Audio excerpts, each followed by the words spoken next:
Assalamualaikum warahmatullahi wabarakatuh. Selamat malam semuanya. Perkenalkan, nama saya Sahrul Gunawan dengan NPM 2022-215-0053. Baik, dalam kesempatan kali ini saya memohon izin kepada rekan-rekan semua serta yang terhormat kepada Bapak Nur Irwansyah selaku dosen pengampu mata kuliah membaca.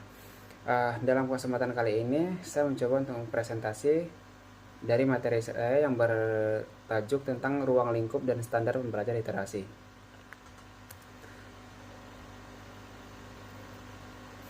Oke, sejalan dengan berkembangnya tujuan pembelajaran literasi, standar pembelajaran literasi pun juga berkembang. Nah, perkembangan ini biasanya didasari dengan perkembangan fokus dan paradigma pembelajaran itu sendiri. Dengan kata lain, perubahan fokus, paradigma, dan tujuan pembelajaran literasi berimplikasi pada perubahan standar pembelajaran literasi itu sendiri.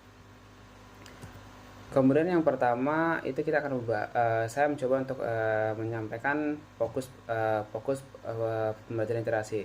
Nah, di sini ada 4 fokus, yang ada fokus pertama, fokus kedua, dan fokus ketiga.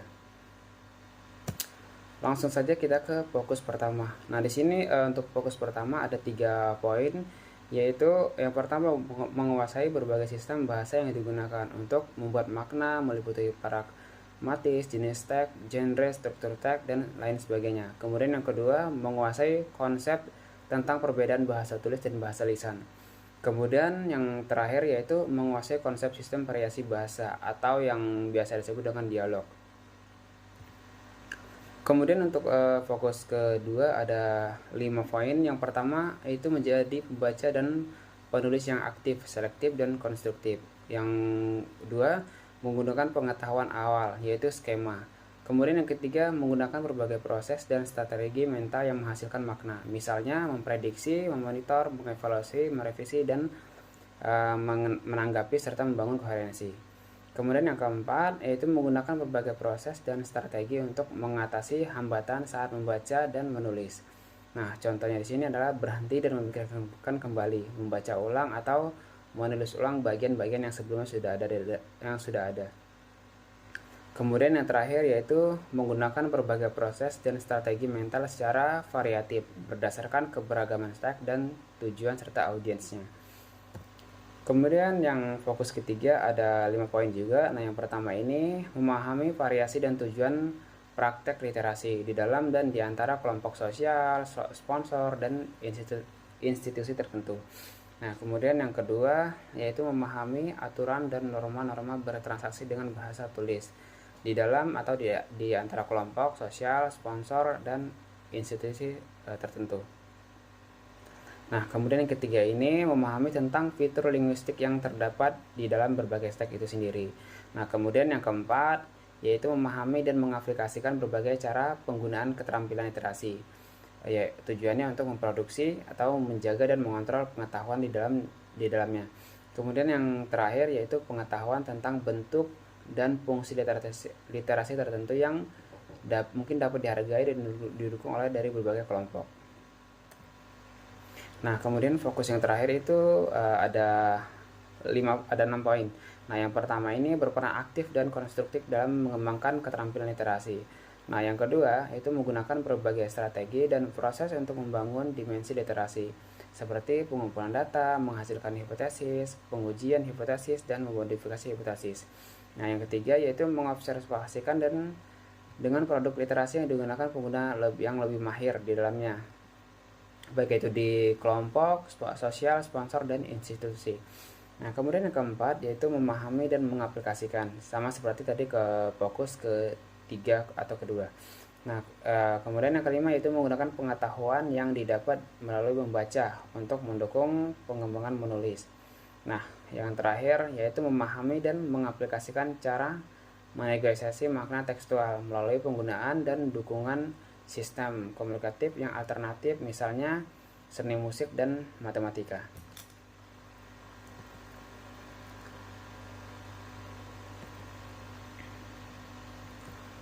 Nah, di sini kita berbicara mengenai standar pembelajaran literasi. Nah, standar pembelajaran literasi ini sendiri pada keempat fokus pembelajaran di atas itu menunjukkan bahwa standar literasi mengalami perubahan dari masa ke masa. Nah, standar literasi ini berdasarkan fokus pertumbuhan jika dikaji sifatnya lebih komprehensif dibandingkan dengan standar fokus-fokus yang lain. Nah, dalam perkembangan selanjutnya, standar literasi ini dikembangkan menjadi lebih jelas dan lengkap. Hal ini sejalan dengan perkembangan paradigma pembelajaran literasi yang telah mencapai paradigma literasi kritis, bahkan paradigma multiliterasi.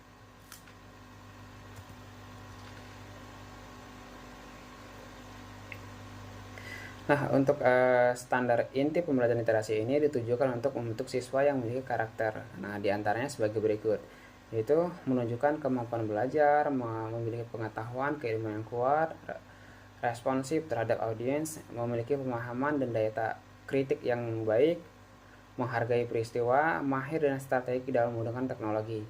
Kemudian memahami keberagaman perspektif dan budaya.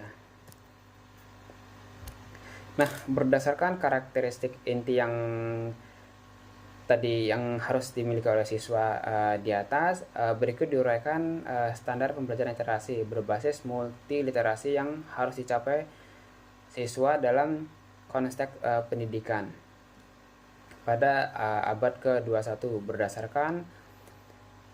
berdasarkan paparan yang dikeluarkan oleh National Center for Best Practices atau NGT. Nah, ada 4 standar. Yang pertama, standar kemampuan membaca, standar kemampuan menulis, standar kemampuan berbahasa lisan, dan kebahasaan. Nah, langsung saja kita ke standar pertama, yaitu kemampuan membaca. Nah, standar kemampuan membaca ini sendiri itu ada 10 yang dikelompokkan ke dalam 4 kelompok besar, yaitu ada ide, pengetahuan, karya dan struktur, integrasi, dan pengetahuan serta rentang dan level.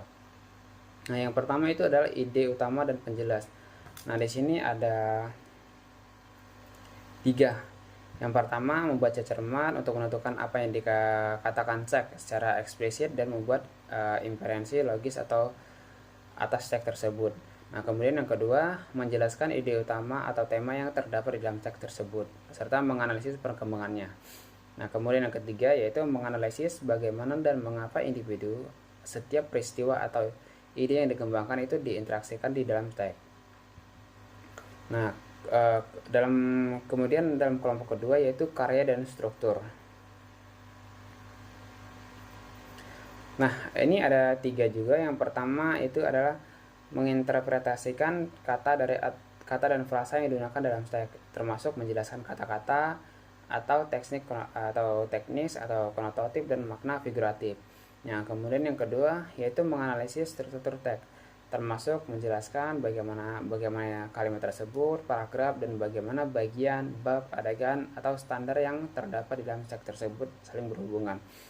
Nah, kemudian yang terakhir itu menilai bagaimana sudut pandang atau tujuan mempertajamkan isi dan daya sebuah teks tersebut. Nah, kemudian kelompok ketiga yaitu integrasi dan pengetahuan. Nah, di sini juga ada 3. Yang pertama, mengintegrasikan dan menilai isi teks yang disajikan dalam berbagai bentuk dan media, termasuk yang disajikan secara visual, performa, dan kuantitatif. Nah, kemudian yang kedua yaitu mengevaluasi argumen dan klaim khusus yang terdapat di dalam teks, termasuk kebahasaan, penalaran, serta relevansi dan kecukupan buktinya. Yang kemudian yang ketiga yaitu menganalisis bagaimana 2 atau lebih teks memiliki kesamaan tema atau topik di dalam rangka membangun pengetahuan atau pendekatan yang digunakan penulis dengan mengembangkan teks tersebut. Nah, kemudian yang terakhir yaitu rentang dan kompleksitas teks. Nah, ini ada 1 yaitu membaca serta memahami teks literasi dan informasi yang kompleks secara mandiri dan mahir.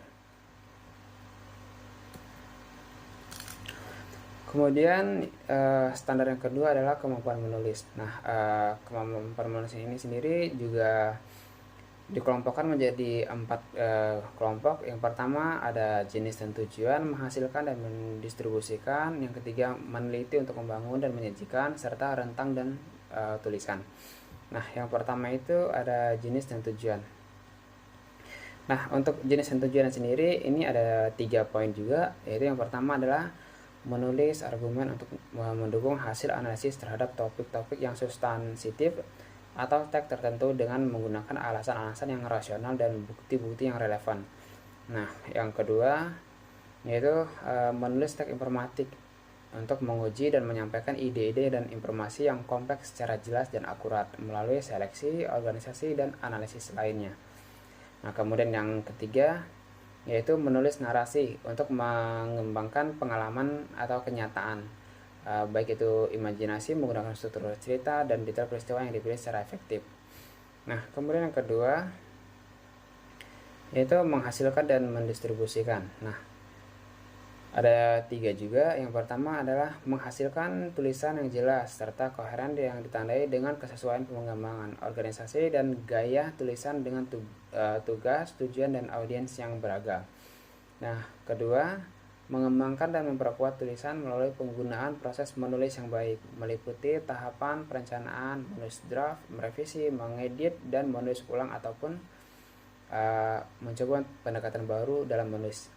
Nah, kemudian yang terakhir yaitu menggunakan teknologi, termasuk salah satunya adalah internet, untuk menghasilkan atau mempublikasikan tulisan untuk berinteraksi dan berkolaborasi dengan penulis lainnya.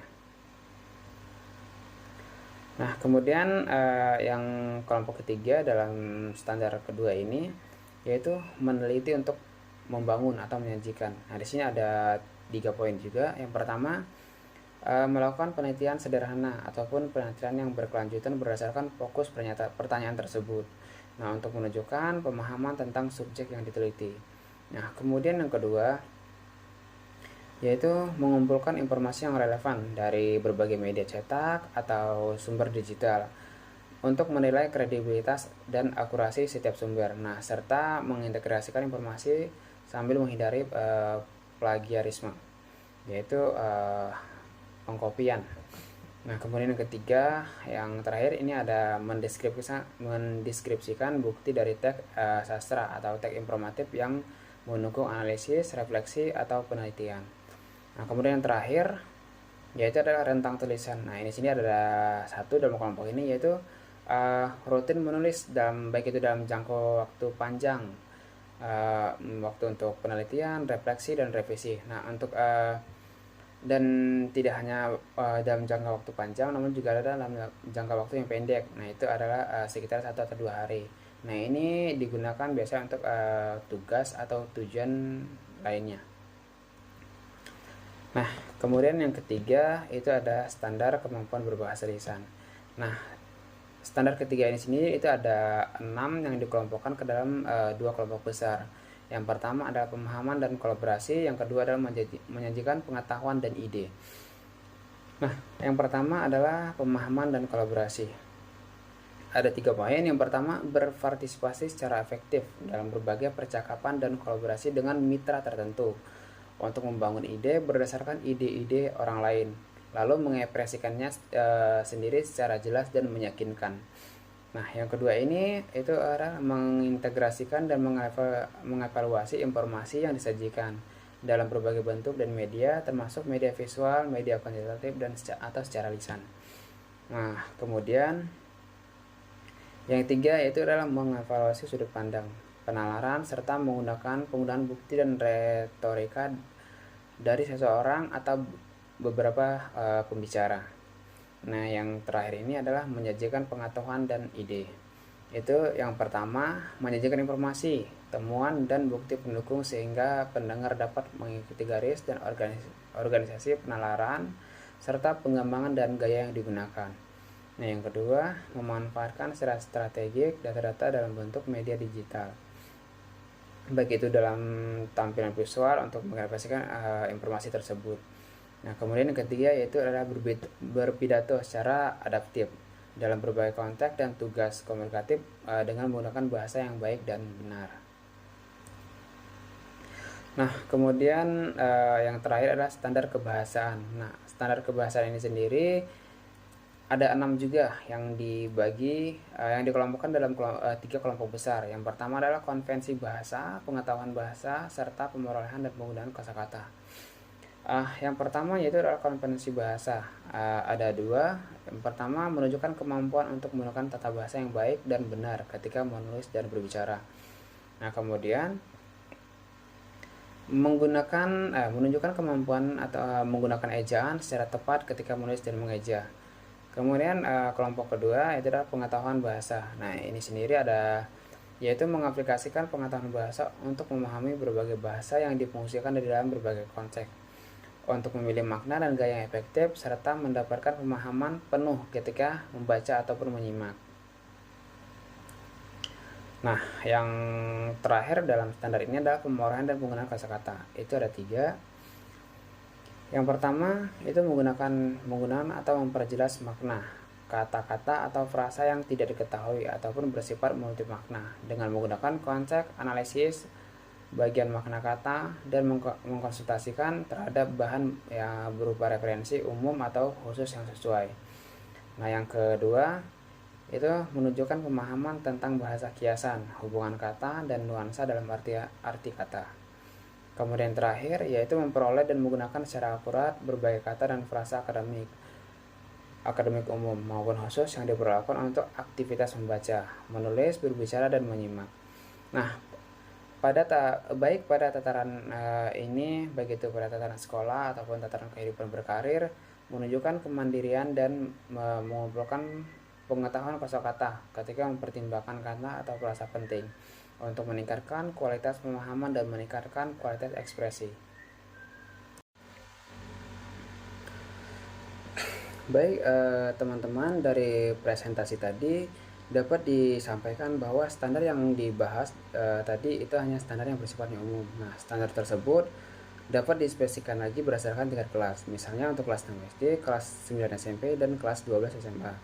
Nah, perlu ditekankan lagi bahwa walaupun jenjang kelasnya berbeda, namun standar yang dikembangkan tidak akan jauh berbeda dengan standar yang ada di atas tadi.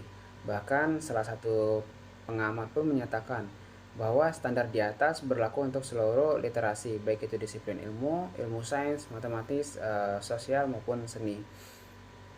Nah, itu dia teman-teman yang dapat saya presentasikan mengenai materi saya kali ini, yaitu mengenai tentang ruang lingkup dan standar pembelajaran literasi.